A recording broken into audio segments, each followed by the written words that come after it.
지금 판매하고 계신 플랫폼이 어디 있나요? 스마트스토어, 쿠팡, 여성 의류 쪽은 이제 지그재그, 에이블리 뭐 이런 쪽 버티컬 쪽을 좀 주로 네. 잘 하고 있습니다. 그럼 자사몰도 같이 하시고. 네, 자사몰도 같이 하고 있죠. 그럼 매출이 제일 많이 나오는 플랫폼은 어딘가요? 요즘에는 좀 다르기는 한데요. 어느 달은 이제 에이블리가 좀 잘 나오고 어떤 달은 지그재그가 잘 나오고. 근데 저희는 어떤 플랫폼 하나에 딱 뭔가 매출 비중이 높게끔 가져가지 않으려고 좀 하고 있는 편이긴 하거든요. 일부러 약간 분산을 해서. 되게 잘 하고 계시네요. 그럼 쿠팡도 지금 하고 계신데 쿠팡 좀 어떤가요, 대표님 하시기에? 저희는 오히려 쿠팡이 좀 좋아요. 효율적이어서. 할 게 별로 없어가지고 물론 이제 리스크가 있긴 하죠. 정산이라든지 이런 것들이 있긴 하지만 그래도 그 정도 트래픽에 그 정도 효율이면 충분히 해볼만 하다 생각을 합니다. 제가 알기로는 로켓 배송이랑 로켓 그로스랑 차이가 좀 있는 걸로 알고 있어요. 네, 맞아요. 그럼 대표님께서는 어떤 걸 이용하고 계신 건가요? 저는 당연히 로켓 그로스긴 하고요. 왜냐면 로켓 배송 같은 경우는 쿠팡에서 발주를 넣어줘야 되는 거거든요. 근데 로켓 그로스는 발주라든지 이런 게 아니라 저희가 재고를 가지고 있다가 쿠팡 물류센터에 직접 입고를 시키는 방식이기 때문에 지금 제 상태에서는 이게 로켓 그로스가 조금 더 효율적이다. 오, 로켓 그로스 좀 재밌어 보이는데요? 저도 한번 해봐야 될 것 같은데요. 정산 주기는 그럼 로켓 그로스도 일반 쿠팡 윙이라고 하나요? 그거랑 똑같나요? 네,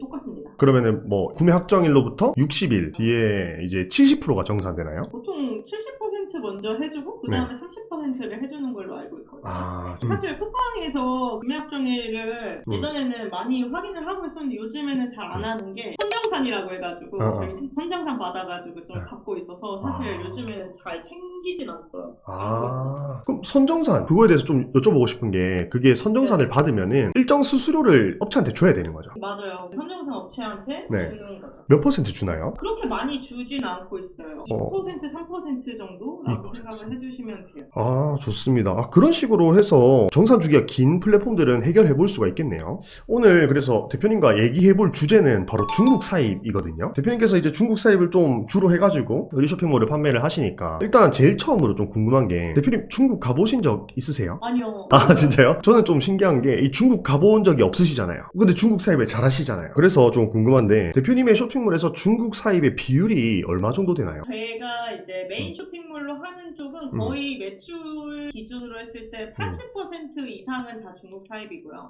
쇼핑몰로 하나 더 오픈을 해놓은 게 있는데 그거 같은 경우는 100%다 이제 중국 사입으로 운영을 하고 있습니다. 제가 알기로는 대표님 중국 사입 하면은 일단 대표적으로 1688이랑 VVIC는 공개적으로 알고 있거든요. 근데 대표님께서 혹시 중국 사입을 위한 사이트로 다른 곳 이용하시는 것도 있나요? 저는 알리바바랑 1688만 추천드려요. 사실은 제가 이 VVIC에서 사입을 또 몇 번 해보니까 이런 문제가 있더라고요. 처음에는 물건이 좀 잘 와요. 잘 오는데 계속 하다 보면 어떤 문제가 있냐면 이게 갑자기 어느샌가부터 거래처가 달라져요. 그래가지고 이게 왜 그런지 모르겠고 이 영문도 모르겠고 그리고 블랙 컬러랑 브라운 컬러의 컬러별로 사이즈가 다른 그런 경우가 좀 많이 있더라고요. 지금 저만 겪는 문제가 아니었군요, 이게. 그래서 오늘 좀 대표님을 좀 섭외한 이유도 있습니다. 그런 거 좀 여쭤보려고. 그러면은 저는 상품을 소싱할 때요, 대표님. 아이템 스카우트라는 그런 툴을 통해서 좀 데이터로 상품을 소싱하고 있거든요. 대표님께서는 이 중국 상품들이 여러 가지가 있잖아요. 그럼 그 중에서 대표님께서 소싱하실 때의 기준이 좀 궁금하거든요. 저는 일단은 제일 중요하게 여기는 거는 시즌 제품을 노리는 거예요. 그 시즌 제품을 노리려면 무조건 시즌 3개월 전에 소싱이 들어가야 되는 거거든요. 그래서 저는 시즌 3개월 전에 무조건 소싱을 하려고 하고요. 그 다음에 그 시즌 제품을 찾을 때는요. 네이버라든지 본인이 잘 파는 플랫폼에서 어떤 시즌 제품들이 잘 나갈지 조금 체크를 하셔서 중국에서 찾아서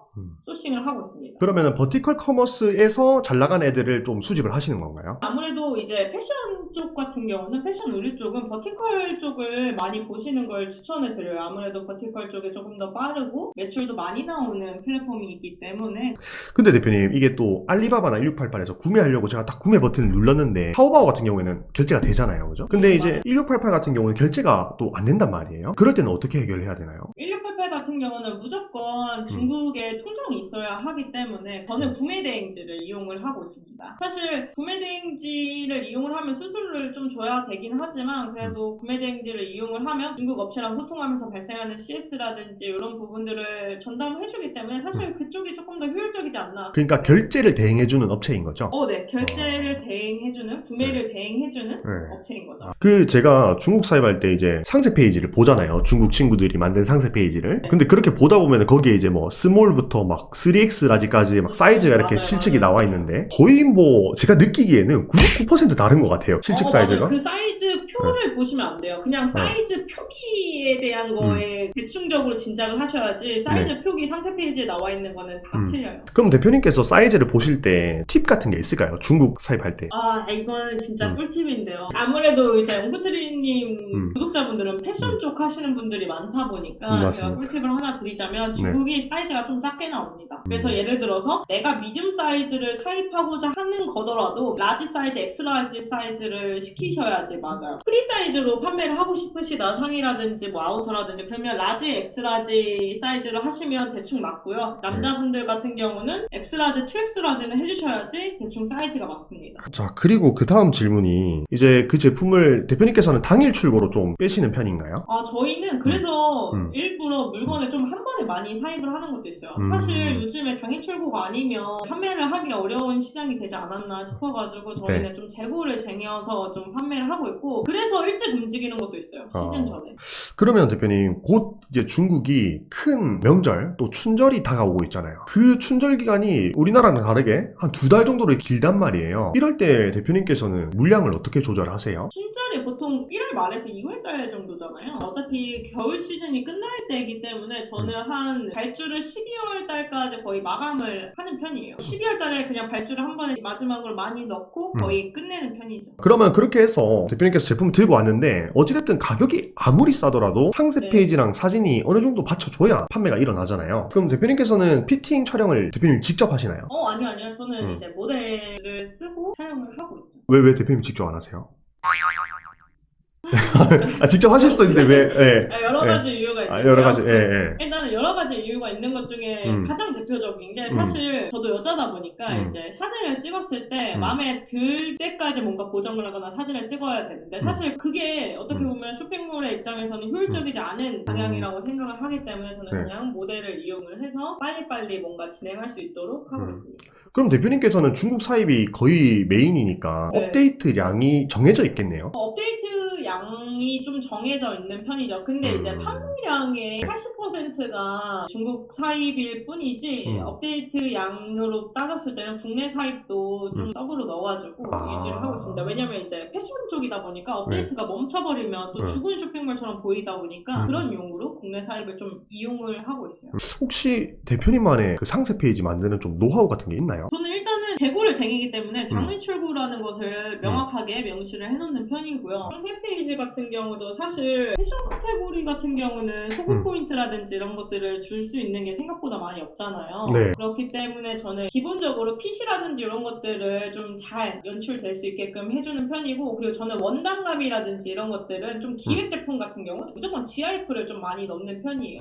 대표님 그러면은 에이블리 광고도 좀 하세요? 사실 저는 플랫폼 광고를 별로 안 좋아해요. 제가 딱 대표님의 대답을 딱 들었을 때 느낀 점이 뭐냐면 플랫폼 광고를 싫어하시는 분들의 특징이 광고를 잘 하시는 분들이거든요. 왜냐면 플랫폼 광고는 사실 뭐 만질 게 없잖아요. 너무 쉽기도 하고 돈도 많이 빠지고. 맞아요. 그냥 온오프만 하면 되잖아요. 그렇죠. 그래서 딱 듣자마자 딱 드는 생각이 이 대표님 뭔가 광고를 좀 잘하실 것 같다 이런 생각이 드는데 메타 광고에서 가장 중요한 거 2가지를 뽑자면 어떤 게 있을까요, 대표님? 메타 광고에서 가장 중요한 건 사실 효율 체크와 콘텐츠인데요. 가장 중요한 것 중에 하나가 메타 광고는 내가 어떤 콘텐츠에 광고를 거느냐에 따라서 효율이 다 달라지잖아요. 다 달라지기 때문에 저는 제일 효율이 잘 나오는 콘텐츠를 찾아서 그 콘텐츠에 광고비를 몰빵하는 전략을 좀 좋아합니다. 여러분들이 메타 광고를 하려면 가장 효율을 높일 수 있는 방법 중에 하나가 영상이나 사진 콘텐츠 안에 정보를 주면 되는 거거든요. 제가 머플러를 판매를 하려고 했었어요. 그 머플러를 단순히 광고하는 영상, 광고하는 사진 콘텐츠로 만든 게 아니라 머플러 매는 방법이라고 해가지고 좋아요라든지 댓글이 10,000개 이상 찍혔었던 그런 콘텐츠가 있었거든요. 근데 그게 광고비가 10만 원도 집행을 안 했었던 그런 콘텐츠였어요.